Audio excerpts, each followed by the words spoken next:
ಕನೆಕ್ಷನ್ಗೆ service ಮಾಡ್ಕೊಳ್ಬೇಕು. ಸುಮಾರು 50,000 ರೂಪಾಯಿ ಖರ್ಚಾಗ್ತಾ ಇದೆ. ಇವರು ರೈತನ ಉದ್ಧಾರ ಮಾಡ್ತಾರ? ಇವ್ರ ಗ್ಯಾರಂಟಿ ಏನಪ್ಪ ಅಂದರೆ ಬರ ಗ್ಯಾರಂಟಿ ಆಗಿದೆ, ಆತ್ಮಹತ್ಯೆ ಗ್ಯಾರಂಟಿ ಆಗಿದೆ, ಉಚಿತ ಆಗಿದೆ. ಅದಕ್ಕೆ ಹಣ ಇಲ್ಲ ಅಷ್ಟೇ.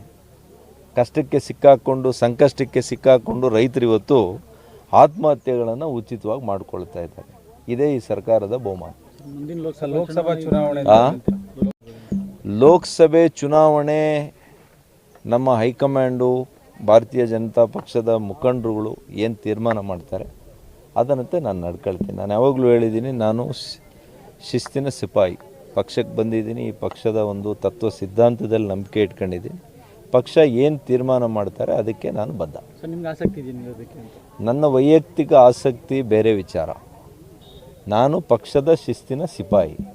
ಪಕ್ಷ ಏನು ಹೇಳಿದ್ರೆ ಅದನ್ನು ಮಾಡೋನು. ನನ್ನ ಇಷ್ಟಾರ್ಥಗಳು ಇಲ್ಲಿ ಮುಖ್ಯ ಅಲ್ಲ.